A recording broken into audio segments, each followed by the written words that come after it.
live. We're live. Turn the karaoke machine around. It's bugging me. That's what I have my laptop sitting on. Karaoke machine. Okay, we're back.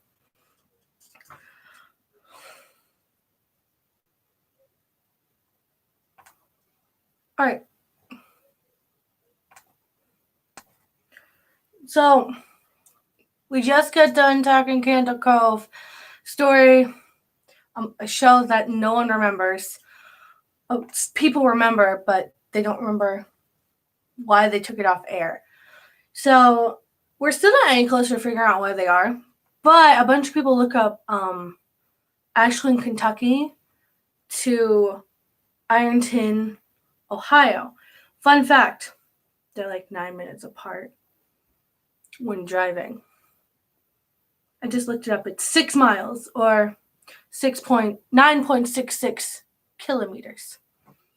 So there's a good chance they're in Ohio and Kentucky. And then we all found out that I didn't know there was an Ashland in Maine. My mom didn't either. I told her and I was like, did you know that? She's like, no. And we sat there and cleaned. Yeah, it's not 10 minutes, but there were only 3 rooms to clean. There were 2 of us. So I got done quite easily. All right. So they grew up outside Ashland. They were 9 years old in 72. And they're all like, was it about puppets? Do you remember a pirate marionette at the mouth of a cave talking to a little girl? That's very specific. Okay. And then the same person from the first goes, oh, yeah, okay, so I'm not crazy. His name was Pirate Percy. And they were always kind of scared of him. He looked like he was built from parts of other dolls and was real low budget. Oh, my word. I have something in my eye. His head was an old porcelain baby doll, looked like an antique that didn't belong on its body, and they didn't remember what station it was on. They thought it was WTSF.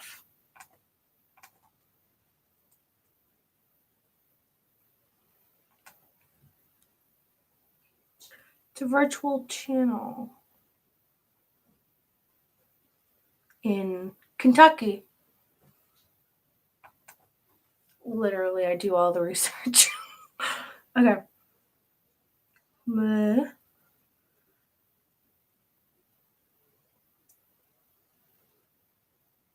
then someone underneath goes, sorry to resurrect this old thread.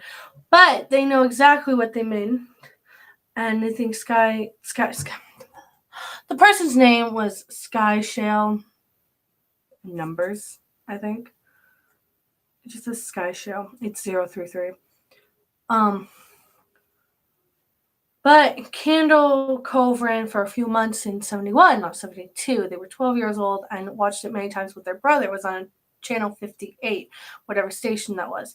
And the mom would let him switch to the show after the news, at least from what they remember. And it took place in Candle Cove. It was about a little girl who imagined to be with her pirate friends. Kind of sounds like, what's that show? It's a little kid's show that was on Sprout. Was it Lily to the Shore? Lily? Oh my gosh. I'm going to look up that name. And it's wrong under all circumstances. Because it's not right.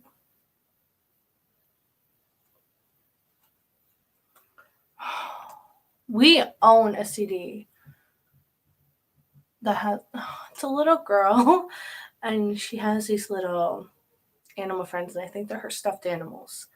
And it is like the cutest thing ever, and unlike Candle Cove,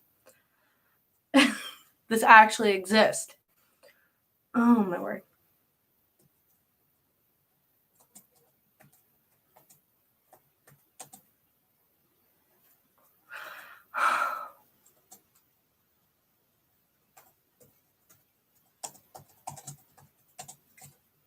I have to know.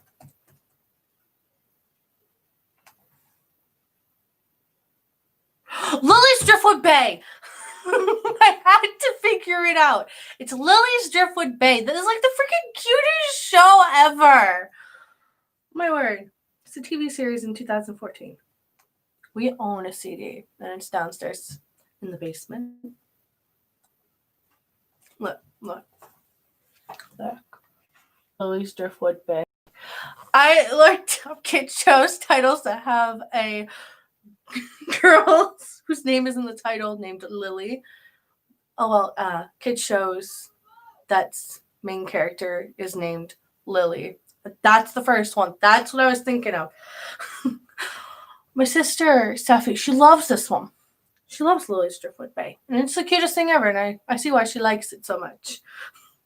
Okay, minus that. It sounds a lot like that, because she imagines playing with them. I think they're her stuffies. Oh, let me see a thing storyline. 5-year-old lives with her dad in a little hut on the beach. Across the way is Driftwood Bay, the island that Lily can see from her window. And there's a few characters. Lily imagines about what might be happening on Driftwood Bay, accompanied by her best friend Gull, the clever seagull, and adventures to go across to Driftwood Bay. Okay, I'm good. We'll get back to the story now. Took place in Candle Cove. A little girl imagined herself to be best friends with pirates. That part, that's what reminded me of the show. Even though I don't know if there's actual pirates in there. There might be a couple episodes with pirates. But I just remember that, and I love that. Pirate was called Laughingstock. Oh, my word. And Pirate Percy wasn't a very good pirate because he was scared too easily. There was a calliope. There was calliope music playing. Boop. I didn't spell calliope wrong, so.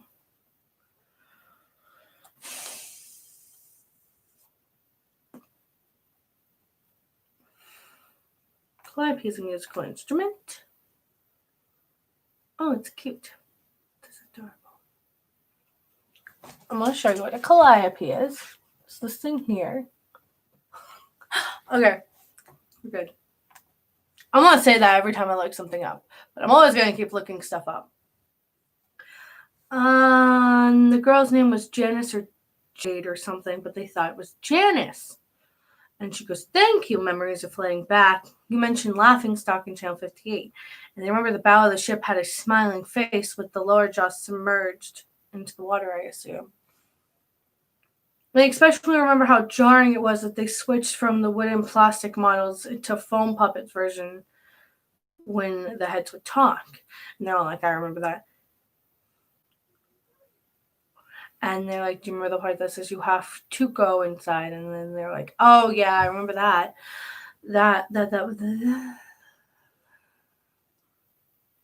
That's what the ship told Percy when there was a spooky place to go in, like a cave or a dark room where the treasure was.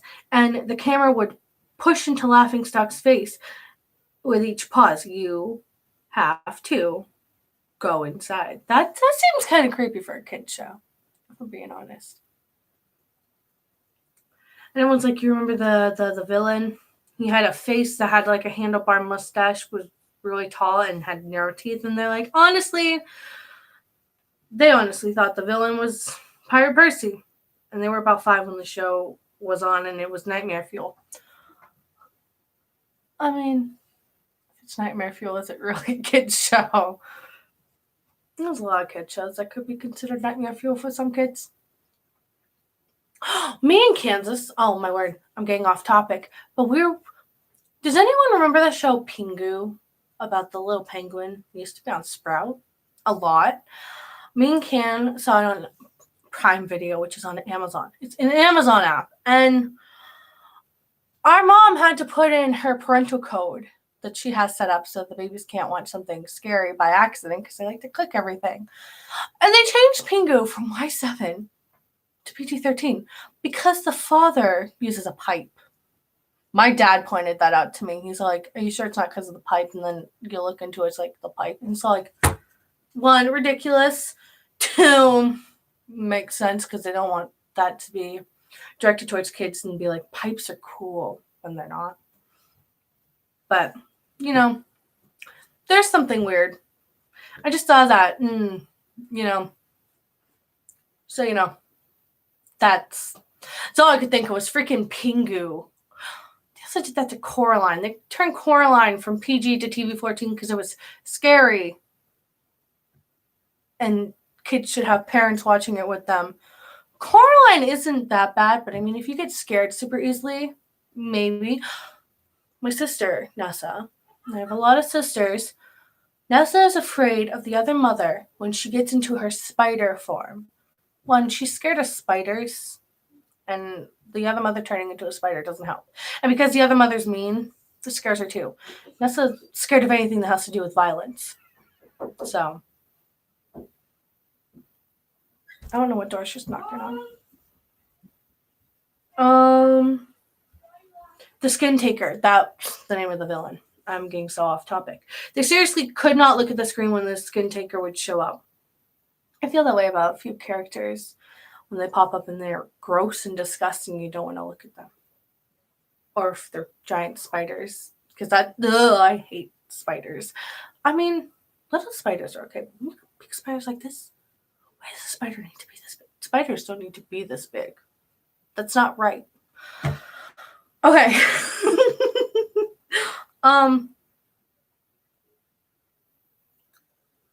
And then everyone starts reminiscing about all the puppets and how it was scary. In the last episode, they were all screaming and acting like they were being torn apart limb for limb. And then one of the people go with their mother. His name is Mike. They visited their mom at a nursing home, and they asked her about the little show in the early 70s. Do you want to know? It was on her bed. Well, not now. I don't know where it is. You can take all those little cutouts with you. Why? Because I don't need them. Okay. There you go. All right. Door. Thank you. Asked if she remembered the show from the early 70s when they were 8 or 9. And she goes, no. But the strangest thing about it was when he asked his mother, you don't remember it? She goes, no. You would just go to the television for an hour or half an hour, and you would just watch Dead Static for half an hour. And you would tell me about your little pirate show, and I thought you just had a creative imagination. Oh my gosh.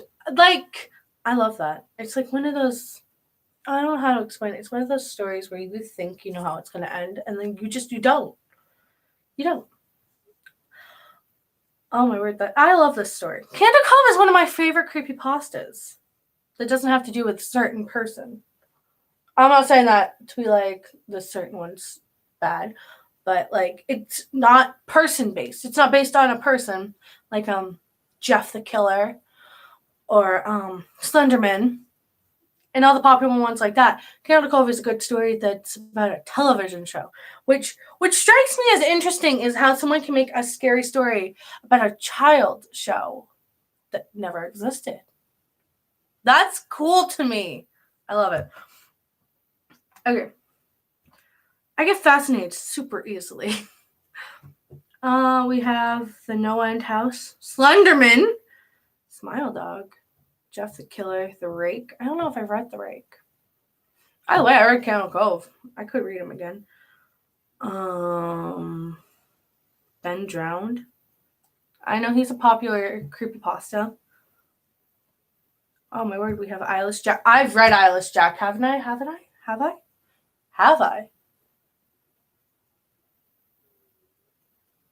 I? I think I have. He eats kidneys, right? If you haven't watched any of my videos and you have no idea what I'm talking about, that's super weird. I don't care. Take it with you. Oh, what's it? Yeah, I told you I plugged it in. Sisters.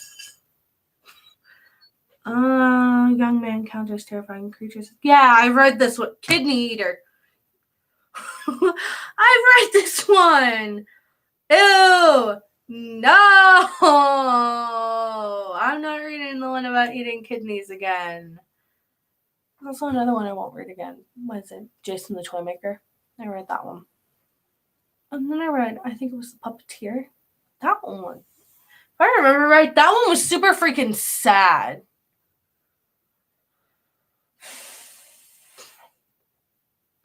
I get angered easily. And the smallest things entertain me. That's just something I've realized. I try to get better at not getting angry at everything. But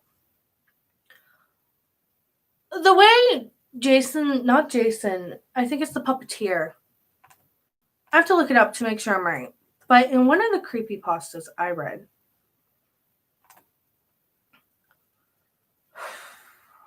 don't know.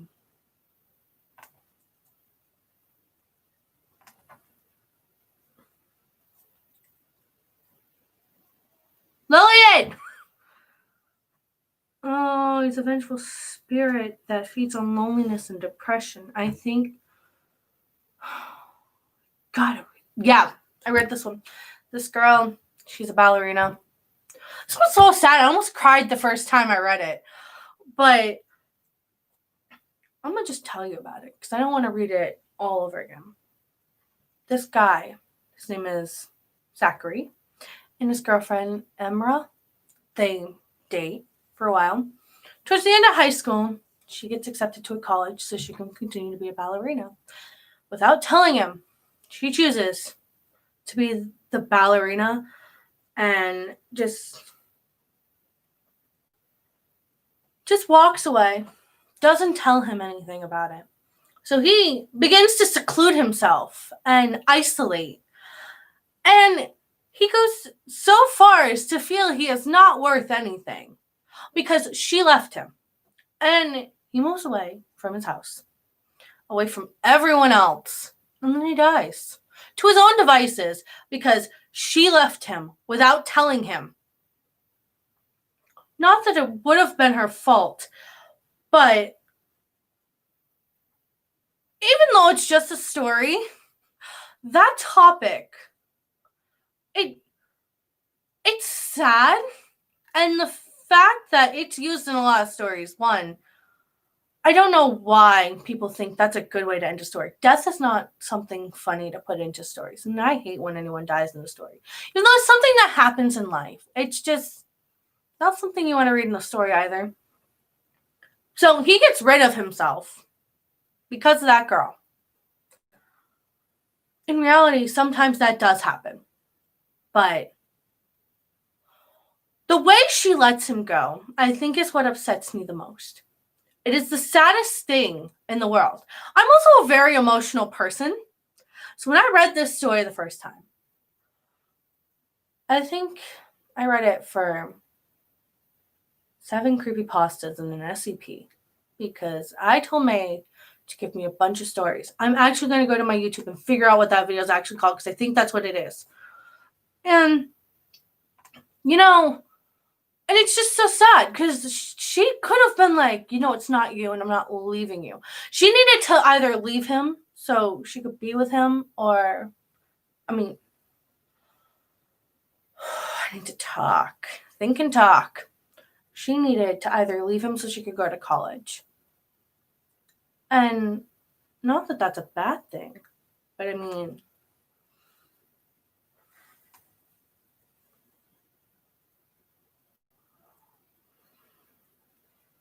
I need to find that actual piece of the story so I can. This is not what I read it on.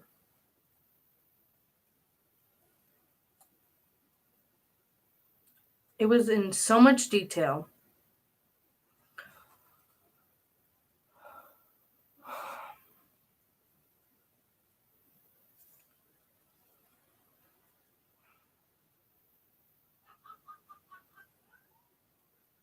His name was Jonathan, by the way, not Zachary. Zachary's someone else. Emra, I think, was his actual girlfriend in the story. It's the way she broke up with him. And I can't find the actual story. It's the way she broke up with him. She just left, didn't give him a reason, and he thought it was his fault. Though it was not her fault he died. It's sad. And it's stories like that. I'm a very emotional person. So stories like that really get to me and they upset me. So, it could just be I'm an emotional person, but I think any normal human being would find that sad. And it's not a bad story. The end is sad. But it doesn't, just because something ends sadly does not make it a bad story. Don't take it that way. Just, it's based on something that actually does happen in life. And that's something you can't prevent. But there was so much more that girl could do to help him. And even though she knew she upset him, she didn't do anything to change it. She knew. That's what upsets me, is she knew she hurt him. And it's like she didn't care. So, but that is just a story. It's not based on anything true. That's why I won't read that story again. I can't.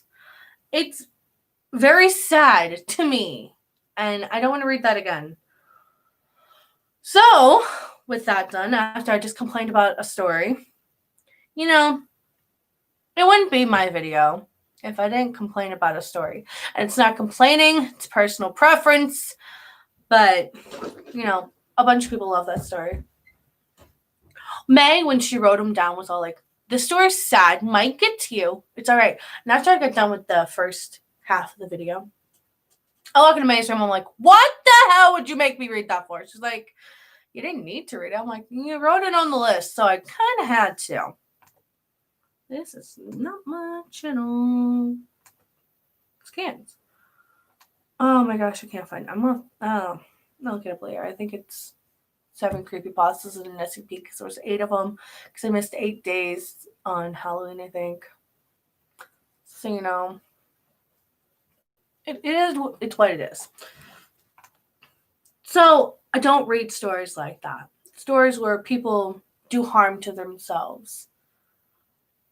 I try not to read stories like that, especially if I can prevent reading them, the better. Because I'm an emotional person. And those kind of stories make me super emotional. I was trying to do a reaction yesterday to Try Not to Laugh. And these frogs, they were frogs. And they were beating on each other and physically harming one another. And I sat there in shock and couldn't believe what the hell I was watching. And I was all like, this is a Try Not to Laugh, skip further. And everything else was funny. Except that part. I don't like when people are getting hurt in stories or cartoons. It's not my thing. It's just not. Which is super weird because I love scary movies. But I don't like people being hurt. Does that even make sense? I don't think that makes sense to anyone but me. But, with that. That's why I don't read a lot of these creepypastas like the Squidward one. I won't read that one. For anyone who doesn't know, it is a lost episode, aka creepypasta. Even though it's not real, Squidward gets so fed up with SpongeBob, he gets rid of himself. I've watched other people read that story. It's the reason I won't read it. Even though I'm 100% sure most people like that story, I don't. I can't get behind a story like that. I can't. So, I've read what? One story? One story, been here almost 25 minutes, and I've spent 5-10 minutes, if that, complaining. Yeah. It's fine, though. It's good. I'm fine. There's also this other one called, what is it? I don't even know what it's called. The reason I won't read Jason the Toymaker is not because it's like puppeteer. I think Jason lives. But it's the fact that it's so gruesome. And I literally had a hard time getting through it. One, there's some foul language, which is not a big deal. When you watch scary movies, there's always foul language or read scary stories, bad words. But, it was the constant use of bad words and graphic storytelling. I love a good story with a good detailing. That one got really detailed and made me super sad. He killed a child. He killed a child and put her into a toy snake. If you want to know the stories I'm talking about, I really have read them. You'll find them on my channel. It's reading SCPs and creepypastas. It's reading 7 creepypastas and 1 SCP, because the 1 SCP is SCP something something something. It's 3 numbers, and he's Cain, which is based off Cain and Abel. You know, Cain and Abel from the Bible. So yeah, there's that. But you know, that's why I don't read those stories. So now you know more about me. I'm an emotional, hot-headed, very easy to entertain person, which seems very weird. Those things seem like they don't mix. They probably don't. That's fine. Okay. I have to click on this one because I've seen people read this one, but I think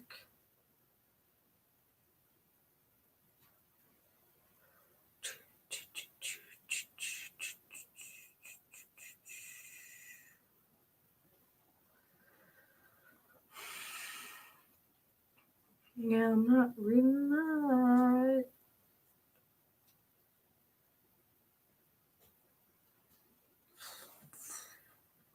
Yep, deals with the death of yourself. Great. Why is that a go-to when you write stories? Can I just know that? Why is that a go-to? Either you do death to yourself or death is done to you. I mean, I get slasher films and stuff like that, you know. But it's like a constant theme. You didn't see me in the round. Billie Eilish. Stop tripping over those dishes! Okay. You know. It's the death to one's self that I think irritates me the most, that's a go-to. It seems like it's a go-to, especially with 95% of the stories I read. So, you know, that's my one complaint. That's it. Okay. So we're going to read another creepypasta, one that shouldn't irritate me. It's The Rake. The Rake is a creepypasta about a creature that watches you while you sleep and kills you when you wake.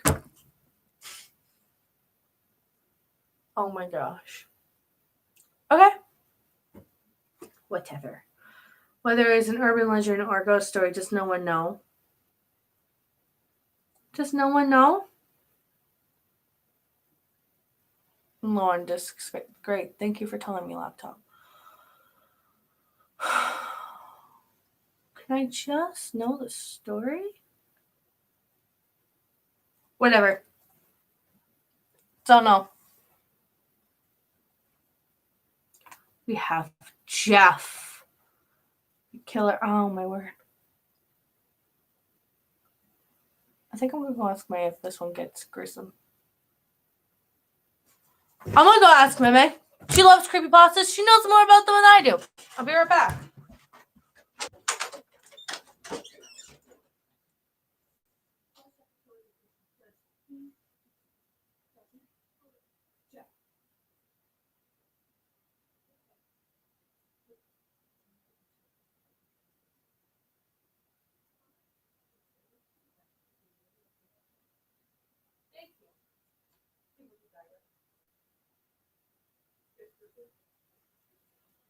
Okay.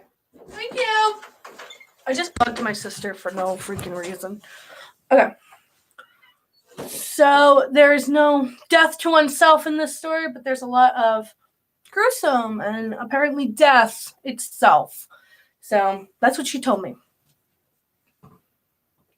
Okay. Just the. It's not the backstory. This is someone's point of view. If Jeff will kill them when he says go to sleep. You ignore him, he kills you. You listen to him. He kills you. He sits in your closet, waits for you.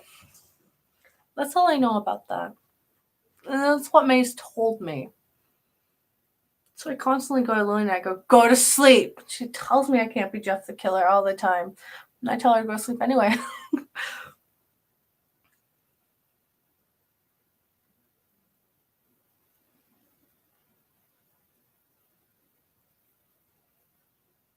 I can't figure it out.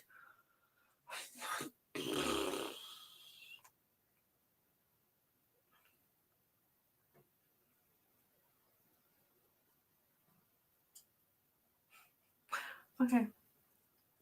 It's like these don't have the origins. I laugh because I read someone's comment under the story. So, it's fine. That's when I figured out that there's no... Oh, this story takes 24 minutes to read. This is the No End House. It's such a long story. Okay, No End House is a scary creepypasta about a young man who takes on a challenge of completing a haunted house attraction to win a cash prize. What way do you look at this picture? Whoa, that's cool. Look at this. You see that? You see that? No matter which way you turn it, it's right. What? Okay.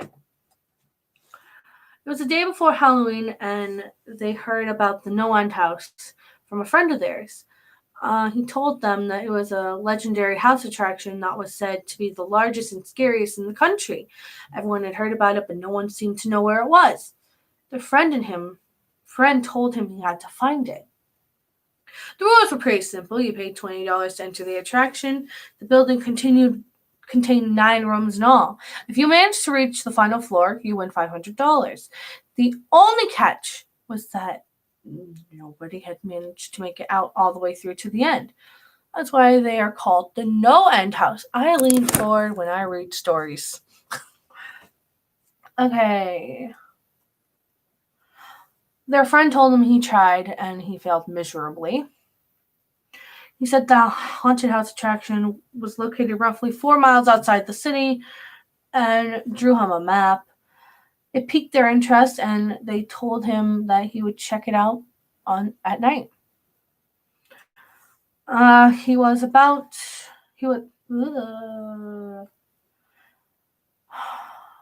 his friend grabbed him by the arm and convinced him not to go.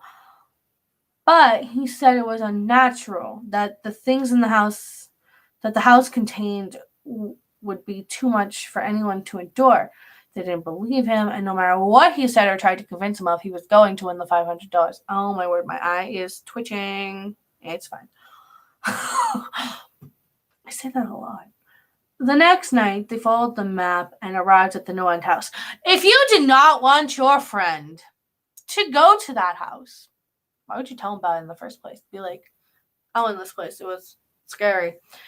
There's no end. No human should endure this. Why did you draw him a map? Why did you draw him a map? Basically saying, go into this house. I want you to go into this house. Logic. Logic who? Logic doesn't exist here. Okay. Stepping inside, they let out a sigh of relief. The entrance to the hall looked normal, like a hotel lobby. There was a sign posted on the wall, leave $20 in the tray and proceed to room 1. 8 more will follow. Reach the end, you win $500. With an uneasy chuckle, they placed their money inside the tray under the sign and made his way through the door. The first room was a complete letdown, almost laughable. It resembled a child's bedroom and a child's ghost train at a fun fair, completed with cheated ghosts hanging from the ceiling, mechanical zombies that lurked forward. Oh my gosh, this laptop is dying! Why is everything dying? I'm back.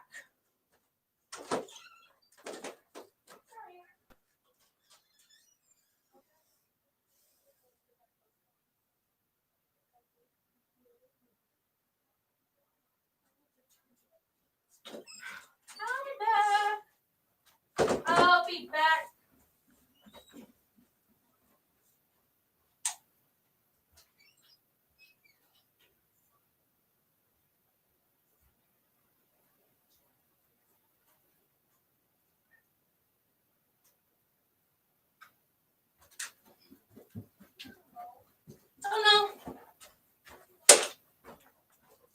Okay. Got a charger.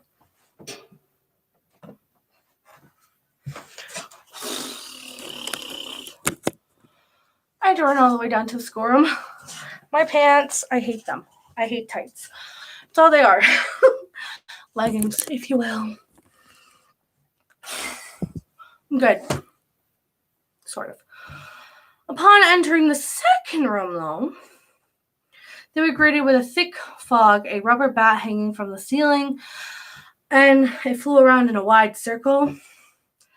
Some haunted Halloween music played. What is haunted Halloween music? Okay. On a loop in the background, they stepped on over a few toy rats that raced back and forth across the floor. Room 3 appeared to be normal. It barely had furniture in it, had a wooden chair in the middle of the floor and a single lamp in the corner that did a poor job of lighting the area. It took a few minutes for them to realize something was not quite right in the room. The light cast shadows across the floor and the walls.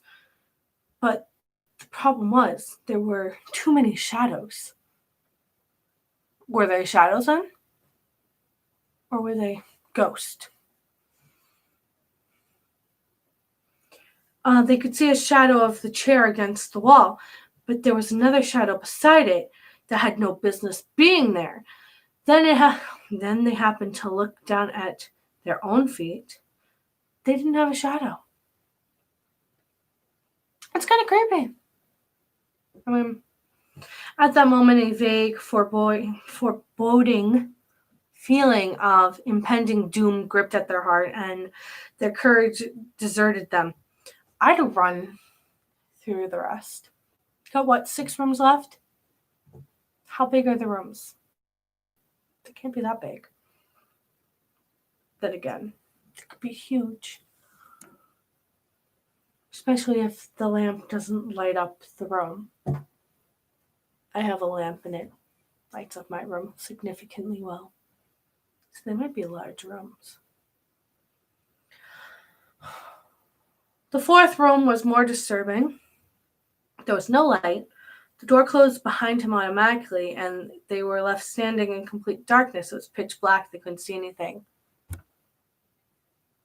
If it's pitch black, yeah, you can't see nothing. I mean, if you get your hand close enough, you could probably see your hand. I could test that theory later. Until then, they hadn't felt any fear. They weren't scared of dying. That was great. Great. I'm glad you weren't afraid of dying. They were scared of what would happen to them if they lived. What?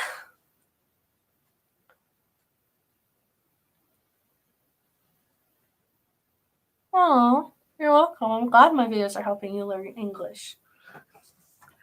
Okay. Then for a split second, there was a flash of light before the room was plunged with darkness again. And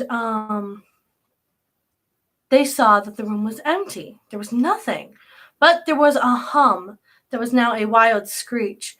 And so they covered their ears and ran forward. Their hands trembled blindly for the door. And when they found it, they reached out and opened it. And they fell into the 5th room. I would imagine if you heard a humming and then it turned into a big screech, that's going to hurt your ears. And I would imagine being like, you do this? Does anyone realize when you do this? It makes the sound louder. Makes the sound louder. It doesn't stop anything. Even when you do this, it amplifies the sound in your ear. So, you know. Looking at the ceiling, they were shocked to see the room was covered in trees. Trees? Wow. There were branches towering over their head, and the room appeared to be extremely large. It was as if it was in the middle of a huge forest. And they began to hear sounds of birds and insects scuttling through the overgrowth, and they could hear them, but they couldn't see them. I think that's probably what scares this person the most, and would scare anyone. Being in the dark, you can hear something, but but you can't see it. I think that's the scariest thing ever. My little sister Elizabeth walked into my room the other night. I didn't have any lights on. I just had my laptop. And I was sitting there watching my stuff to go to sleep. She comes and taps on my leg, and I almost slapped her because I thought she was someone else. I thought she was just a random person for no reason, because there's no way, because the doors are always locked, especially at night. But it scared the hell out of me. And it's the fact that I didn't know she was there.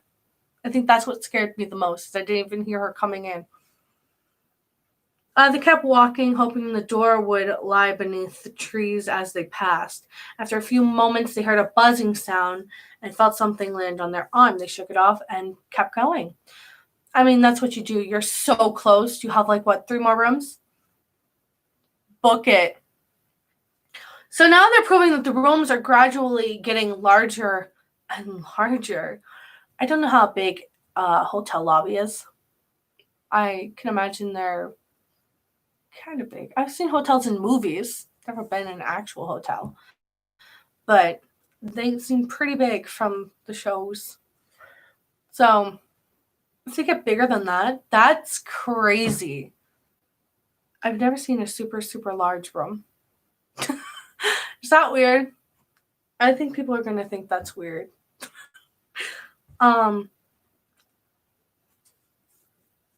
So they didn't see a single bug, but they could still feel them crawling on their skin. Oh, that feeling's weird. When you can feel something, but there's nothing there, that's weird. That's the weirdest thing ever. So they got on the ground and began to roll around, desperately trying to crush the insects, but there was no use. They began to crawl through, and they had no idea where they were going, but the entrance was nowhere to be seen. And yet, to find the exit, they kept crawling, and invisible bugs kept biting him. It seemed like hours, and he was exhausted. And they began to give up all hope. Just then, they heard a low, droning hum. It was the same hum as from before, which is super weird. It seemed to be coming from somewhere in front of them. They pulled themselves up, grabbing a tree for support, took a couple of shaky steps, and then they noticed the door, only a few feet away from them. It was covered in ivy, making it almost invisible. So they stood up, and they had their head pressed against the door marked 6. Their hands shakily grabbed the knob, but there was nothing they could do but just move forward. Room 6 was next, and room 6 was hell, which is literally what it says. Wait, they're still in room 5? My word! That's a lot of force. Okay. They closed the door behind them, and their eyes held shut, and they could hear their ears ringing. And the hum was surrounding them. As the door clicked into place, the hum was gone. They opened their eyes in a surprise that the door they had shut was gone. It was now just a wall. They looked in shock. The room was identical to room 3. The chair and the lamp, but with the correct amount of shadows this time.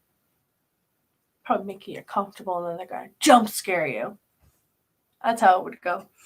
Okay. As before, they had no previous issues in terms of mental instability, but at the moment, they fell into what was known as insanity. And they didn't scream. They couldn't even make a sound. At first, they scratched softly.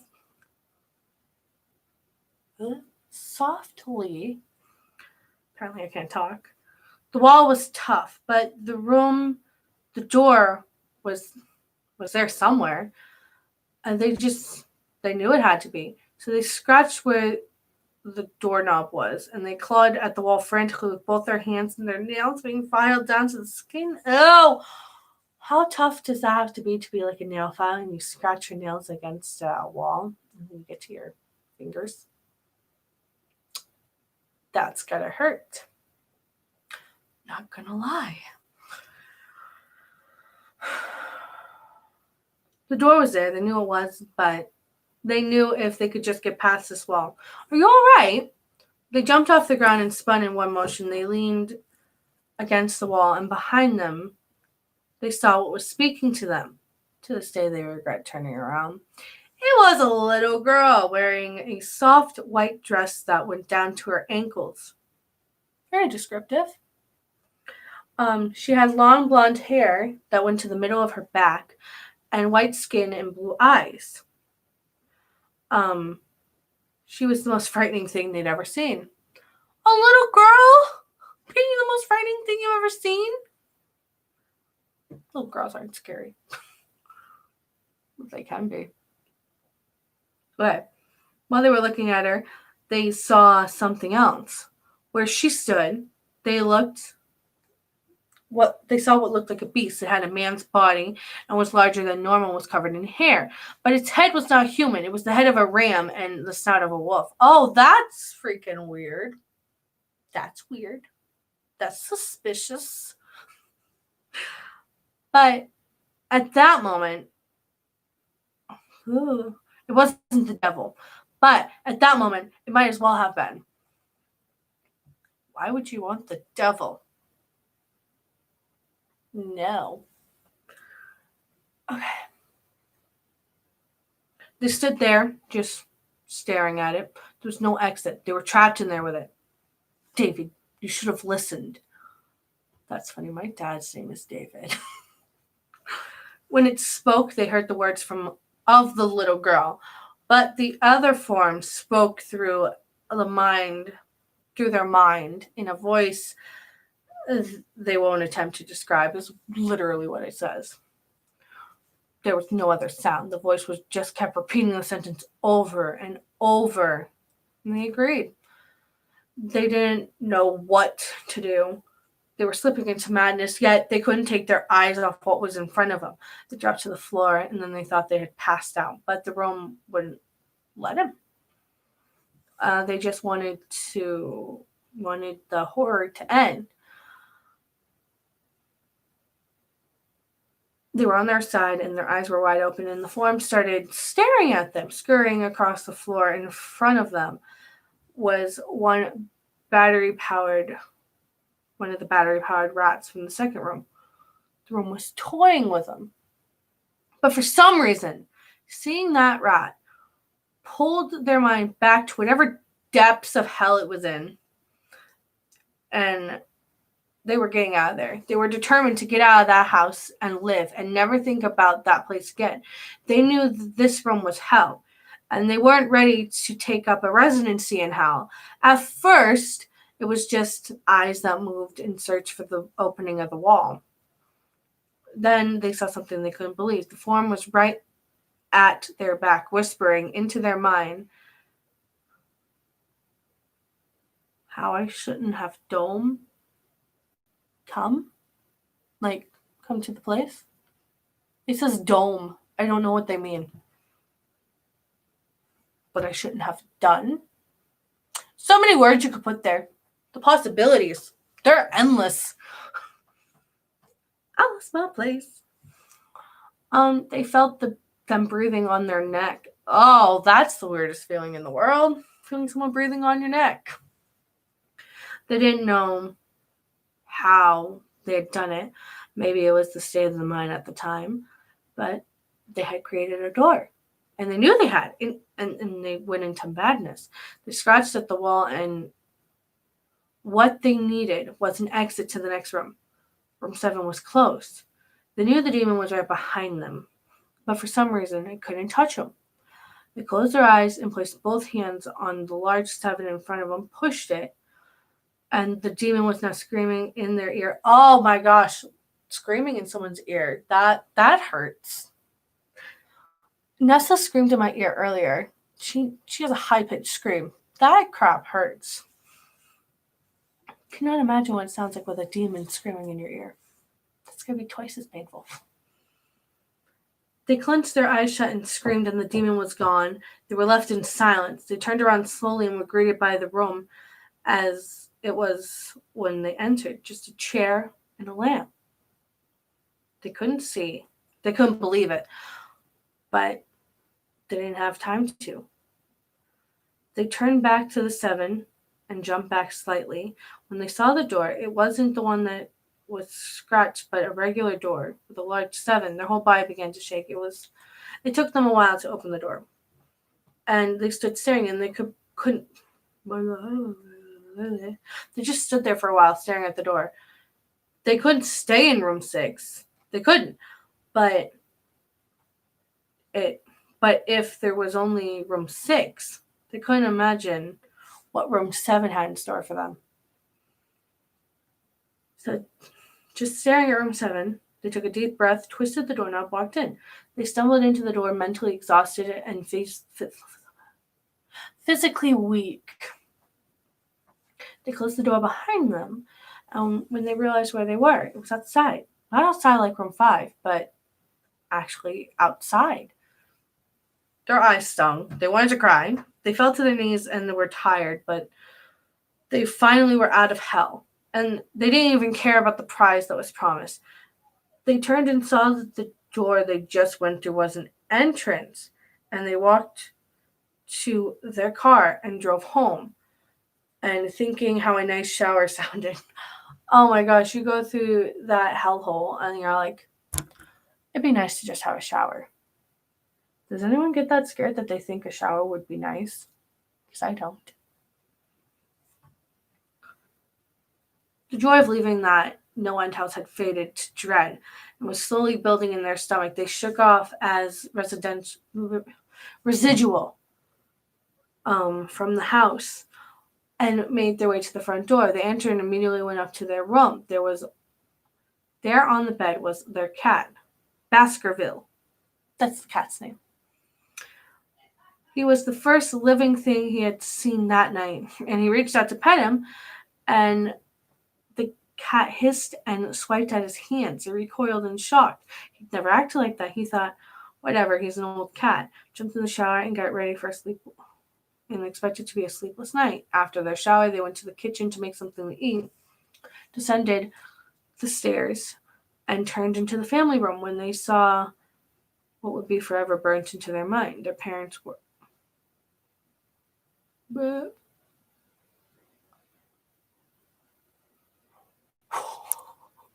Okay, their parents were dead. Torn apart. Mutilated, if you will. Nude. I can't go into the details.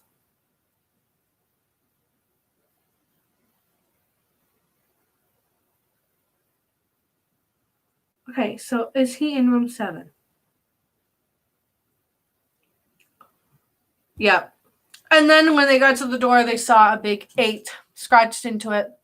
He was still in the house. So if room 6 was hell, room 7 is your living hell. Is that basically what it is? Because I imagine almost everyone, their parents being mutilated and dead on their living room floor is a living hell. And it's scary as all heck. But, one piece of hair is shorter than everything else. Why that is, I'll never know, but it is annoying me. Look at that. The shortest strands of hair. Why is it that short? Shouldn't be. You see how easily I get distracted? He walked into room 8. And things just got more disturbing and more terrifying and more unspeakable. They still had trouble believing what they saw in room 8. The room was a carbon copy of rooms 4 and 6, but the usually empty chair was a man. To their horror, they gradually realized that the man was sitting in the chair was them, not someone who looked like him. It was them, David Williams. That's very important. Dramatic effect. David Williams. It's fine. It's actually really funny that the name is David Williams. Because my dad's first and middle name are David William. So he said David Williams. Now I can picture my dad sitting in a chair in the middle of this room. It's not my dad. Oh my gosh. And then he whispers to the man, please don't hurt me. He goes, what? Who are you? I'm not gonna hurt you. Yes, you are. You're gonna hurt me, and I don't want you to. He sat in the chair. Oh my gosh. It was actually pretty pathetic looking, especially since he was him, identical in every way. Listen, who are you? I was now a few feet from the doppelganger. It was the weirdest experience. Yet standing, talking to themselves. They weren't scared, but they would be soon. Why are you saying this? Because the person still asking him not to hurt him. Um, just calm down, dude. Let's just figure this. And I saw it. David was sitting wearing the same clothes as him, except for a small patch of red was on his shirt and bordered with the number 9. You're gonna hurt me. Please don't. Their eyes couldn't leave the small number on his chest. All the numbers on his chest! Oh my gosh. Now you're in a big pickle, aren't you? But 9. This number was on a person, a living person. Worse still, it was the person who looked exactly like them. And then he called out David. Yeah, you're going to hurt me. Please don't. He continued to cry and rock back and forth, and he answered to David. So he was him. Right then, down to the voice. But that 9, they paced around for a few minutes. The room had no door. And similarly to room 6, the door they came through was gone. For some reason, they assumed that scratching would get them nowhere this time. They studied the walls and the floors around the chair, sticking their head underneath to see what was there. Unfortunately, there was below the chair a knife, and attached was a tag.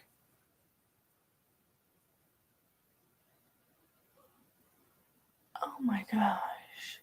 And the note says, to David, from the management of No End House. Are they hinting that he's going to kill him? Oh my gosh. Okay. If so. Oh. The feeling in their stomach as they read their tag was something sinister. Yeah, because if that knife's meant to kill that guy, you're a murderer. Whether someone tells you to do it or not.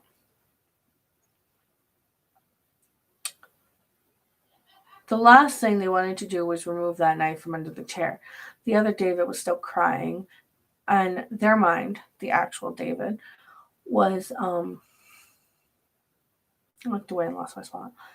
Was spinning into the attic of unanswered questions.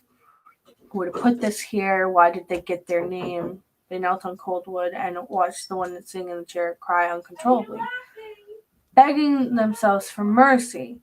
It was still too much for him to process. The house and the management had been playing with them this entire time. Their thoughts, for some reason, turned to their friend, and they wondered whether or not he managed to get this far. They took the knife from under the chair, and immediately the other Dave went quiet. And the other Dave goes to him, goes, David, what are you going to do with that?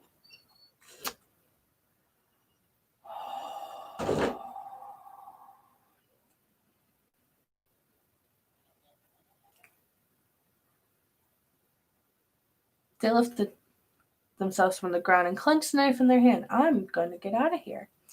David was still sitting in the chair, though he was very calm now. He looked up with a slight grin. That's creepy. They couldn't tell whether he was going to laugh or strangle him. And there's nowhere to go. Man, you're in a pickle now. They didn't know what they were planning, but they had a feeling that he was going to need it. The knife. Now his voice gets slightly deeper. I'm going to hurt you. I'm going to hurt you, and I'm going to keep you here. And the actual David did not respond.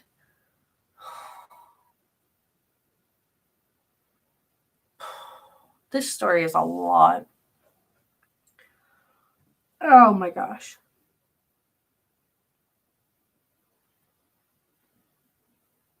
The hum. They heard the hum. David looked up at himself, and as he looked down at himself, he heard the hum getting louder and felt something inside him snap.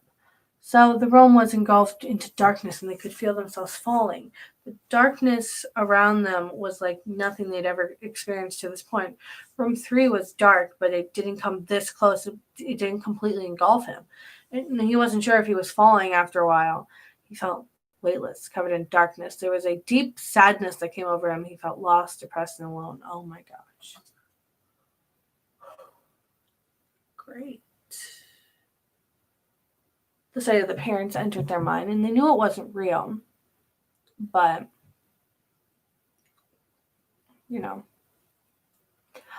at that exact moment, he thought, was it the end? No end house had an end. He had to reach it. And at that moment, they gave up. They knew it would be that in-between state forever, accompanied by nothing but darkness. Not even the hum would keep him sane. They lost all sense of their senses, and they couldn't even feel. They couldn't hear anything. Their sight was completely useless to where they were, and they just felt themselves disembodied and completely lost. They knew where they were. This was hell. Room 9 was hell. Then it happened. A light. One of those stereotypical lights at the end of the tunnel. Lights are stereotypical now? Oh my word.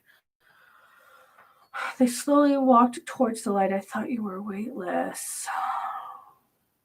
After a moment or two gathered their thoughts and senses, they approached the light and realized that it was a vertical slit in a heavy curtain. Slowly, they pushed their way through the slit and found themselves back where they started, the entrance to the hall of No Way House.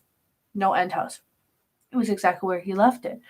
Still empty, still adorned with childish Halloween decorations. After everything had happened tonight, he was wary of where he was. He looked around the place, trying to find anything different. On the desk was a plain white envelope with his name handwritten on it. Immensely curious, yet still cautious, he mustered up the courage to open the envelope. Inside the letter read, "Dear Mr. Williams, congratulations, you made it to the end of No End House."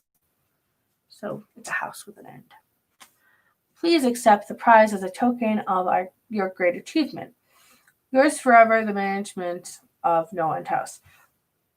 The envelope had 5 $100 bills clipped to it. They couldn't stop laughing.